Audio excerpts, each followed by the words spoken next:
trying to wrap your head around AI. It's everywhere these days, right? It really is. Well, today we're taking a deep dive into how it's shaking things up in a field you might not expect: real estate appraisal. Yeah, it's fascinating stuff. We're going super granular with a firm called Red Rose Appraisals. They're based in Lancaster County, Pennsylvania. They're on the cutting edge, actually, already integrating AI into their work. I know, right? Shows how this technology is infiltrating every industry now. It really does. But we're not just talking about the company as a whole, though. We're going to hear from one appraiser in particular, Chandra Mass. She's a certified residential real estate appraiser at Red Rose Appraisals. Okay. And get this, she wrote this really insightful article about how she sees AI changing the game of real estate appraisal. Really gets you thinking. So she's not just like doing it, she's really thinking deeply about the implications of it all. Oh, absolutely. She's raising some really thought-provoking questions about what this all means for the future of the field. Okay, well, before we get into all of that, let's zoom out for a sec. You familiar with the Gartner hype cycle? Absolutely. It's like a roadmap for understanding how new technologies evolve. Helps us separate the hype from the real potential. Okay, so for those who haven't encountered it before, break down the hype cycle for us. Sure. It basically says that every new tech goes through these predictable phases. First, there's this huge burst of excitement. Everyone's talking about it, investing in it, like we're seeing now with AI. Right, it's like the next big thing syndrome. Exactly. And that inevitably leads to, some inflated expectations, people thinking it's going to solve all their problems overnight. Which, spoiler alert, it rarely does. Right. And that's when you enter the next phase, the disillusionment. The limitations become clear, some initial efforts fail, and people start jumping ship. So how do we know when we've hit peak hype? And when does that reality check kick in? It's tough to pinpoint exactly. But Chandra, being in the trenches, so to speak, she has a pretty good sense of where we are on that curve. She seems to think we're somewhere between that peak of inflated expectations and the slide into disillusionment. So teetering on the edge. In a way, yeah. But that's what makes her insights so valuable. She's not shying away from the tough questions. In fact, she identifies 4 major challenges, or as she calls them, wars, that are shaping the AI landscape right now. Okay, wars. I like it. Dramatic. So walk us through these AI battlefields. What's the first war Chandra's focused on? The first one is all about data, which makes sense. She calls it the quality data wars. Makes sense. Garbage in, garbage out, as they say. Exactly. AI models are only as good as the data they're trained on, and there's this huge demand for high-quality, unbiased data, which, let's be honest, can be hard to come by. Especially in a field like real estate, right? I mean, there are so many variables that go into determining a property's value. It's not just about square footage and location. You're absolutely right. And that's why this first war is so critical. Because if you're feeding an AI bad data, even the most sophisticated algorithms won't give you accurate or reliable results. Okay, so data quality is crucial. What's the next battlefront in Chandra's AI war room? This one gets a little technical, but it's the war of the GPU rich-poor. GPUs. Explain that one. Not all of us are tech wizards. Right, sorry. GPUs are these specialized computer chips, graphics processing units. And they're essential for running these complex AI models. But they're expensive. And that creates a barrier to entry for smaller companies or even individual appraisers who might not have the resources to invest in this really expensive hardware. So it's like a technological arms race where the players with the deepest pockets have a significant advantage. That's one way to put it. And Chandra's concerned about the implications of that. She wants to see AI tools become more accessible so that everyone can benefit, not just the big players. Democratizing AI, so to speak. Exactly. Now, for the third war, this one's called the multimodality war. Multimodality. Sounds impressive, but I have no idea what it means. It's about teaching AI to understand and process information from multiple sources, not just text, but images, videos, even audio. Oh, wow. Okay, so like instead of just feeding an AI property data from spreadsheets and text documents, you could show it a video walkthrough, drone footage, even audio recordings of the neighborhood soundscape. Exactly. It's about creating a much richer, more nuanced understanding of the world. That's wild. So where are we at with that? Is that something that's already happening, or is this more futuristic? It's definitely still early stages, but it's an area of intense research and development. Okay, so the multimodality war. Got it. Yeah. What's the final battle in Chandra's AI landscape? This one is a bit more about the practicalities of actually using AI. She calls it the RAGOps war. RAGOps war. Okay, you're going to have to unpack that acronym for me. So RAG stands for Retrieval augmented generation, which is a mouthful, but it basically refers to these AI systems that can access and process these massive data sets to answer your questions or perform tasks. Okay. And the ops part. That refers to the operational side of things. Ah, so making sure these complex systems actually work in the real world. Exactly. Because it's one thing to have this amazing AI technology, but if you can't integrate it into your existing workflows, or if it's too difficult or expensive to manage, then it's not going to be very useful, is it? It's like having a fancy sports car but not knowing how to drive stick shift. That's a great analogy. Okay, so we've got these four wars: data quality, access to resources, multimodality, and the operational challenges of actually using AI effectively. You got it. And what I appreciate about Chandra's perspective is that she's bringing it all back to real estate, a field that impacts all of us, whether we're AI experts or not. For sure. So how do these wars actually play out in the world of real estate appraisal? Well, for starters, take a look at Red Rose Appraisals' website. They're already using AI to analyze market trends and predict future growth potential. Whoa, already. Yep.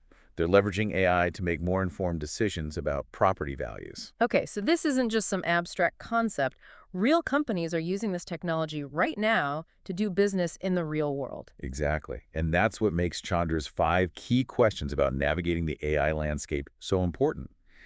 They're not just theoretical, they have real-world implications for all of us. All right, so lay those questions on us. What's the first thing Chandra wants us to consider as we venture into this world of AI? Okay, you got me hooked. Lay those questions on me. What's the first thing Chandra wants us to consider? Her first question is a big one. Yeah. How do we regulate AI without stifling innovation? Yeah, it's a tough one. It's like walking a tightrope, right? Too much regulation and we squash creativity. Too little, and who knows what could happen. Right. And Chandra brings up a perfect example. California's SB 1047.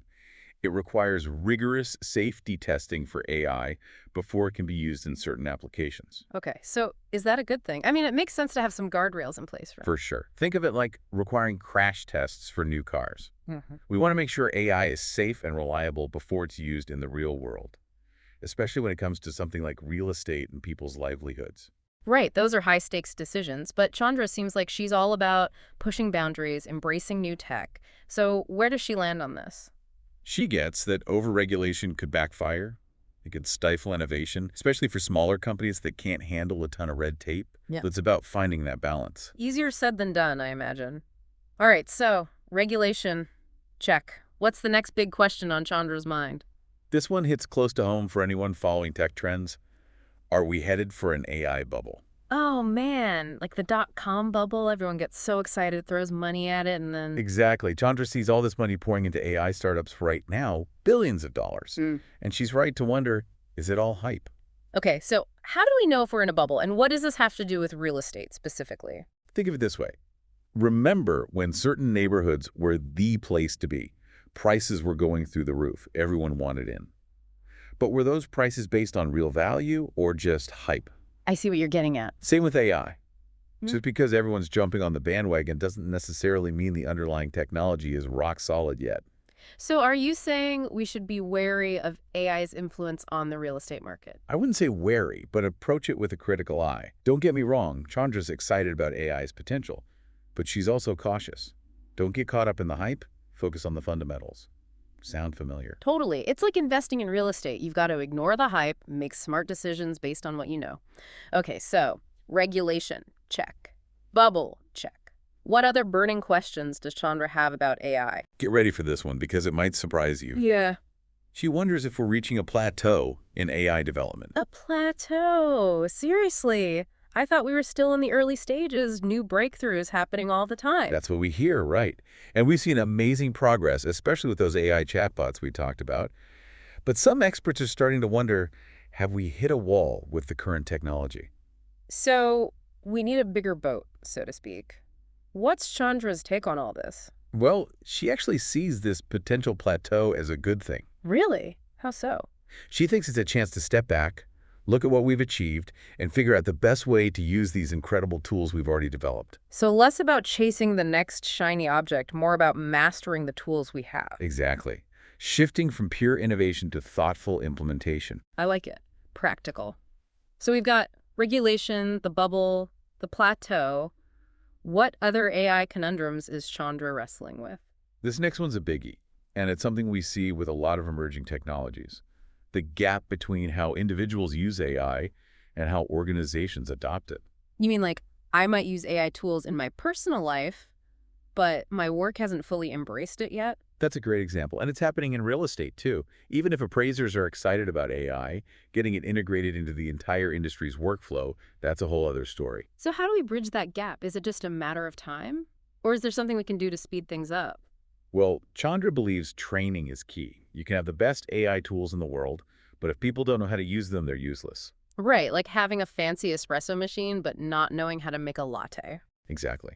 And it's not just about individual skills, it's about organizations creating a culture of AI literacy, making it clear that this technology is here to stay and providing the resources and support to use it effectively. Training, resources, support, got it. And I'm guessing this isn't a one and done thing. AI is always evolving, so we'll need ongoing education to keep up, right? You got it. Yeah. This technology isn't standing still. Which brings us to Chandra's final and maybe most pressing question. Okay, hit me with it. What's the last big question we need to grapple with? All right, lay it on me. What's the final question that has Chandra fired up about AI? This one's a doozy. It's about copyright and the ethics of, how AI learns. Oh, yeah, that's a big one. We're talking about AI being trained on mountains of data, right? Images, music, text. But a lot of that stuff is copyrighted. Exactly. And this is causing some major legal headaches because content creators are understandably pushing back against having their work used to train AI without their permission or getting compensated for it. Yeah, that makes sense. Like, if an AI is using a photographer's entire life's work to learn how to create images, shouldn't that photographer have a say in how their art is being used? It's tricky, right? Because on the one hand, you have this incredible technology that can create new things, but it relies on existing work to learn. So it's a gray area. What's Chandra's take? How do we navigate this ethical minefield? Well, she stresses how important it is to at least know where your data is coming from. Hmm. Are the AI tools you're using ethically sourced, legally sound? Those are questions we should all be asking. It's like making sure your coffee is fair trade, but for AI. Exactly. It's about being a conscious consumer, even in the tech world. Right. So we need to balance all this excitement about AI with a healthy dose of caution and critical thinking. 100%. And speaking of exciting and maybe a little bit scary, there's one more thing from Chandra's article I wanted to touch on. Agentic AI. Agentic AI. Okay, that sounds next level even for this conversation. What is that? So imagine AI that can not only analyze data, but actually take actions based on what it learns. Wait, so not just suggesting what I should do, but actually doing it for me. Exactly, like scheduling appointments, booking travel, maybe even managing investments, all based on your preferences and goals. Okay, I can see how that would be incredibly useful, but also a little unnerving. What if the AI makes a mistake? What if it doesn't act in my best interest? And those are the million-dollar questions. Yeah. Right? That's exactly why Chandra raises them. Agentic AI takes things to a whole new level, and with that comes a whole new set of ethical and logistical questions we need to figure out. So it's not just, can we build it, but should we? And if we do, how do we make sure it's used responsibly? Exactly. And that's what makes these conversations so important. We need to be thinking about these things now, not after the fact. Well, you've definitely given me a lot to chew on today. Big thanks to Chandra Mast and Red Rose Appraisals for such a thought-provoking look at AI and its impact on real estate. And a huge thank you to you, the listener, for joining us on this deep dive. We hope you found it insightful, maybe even a little mind-blowing. The world of AI is changing rapidly, and it's up to all of us to stay informed and engaged. So keep those questions coming, keep exploring, keep learning, and we'll catch you next time for another deep dive.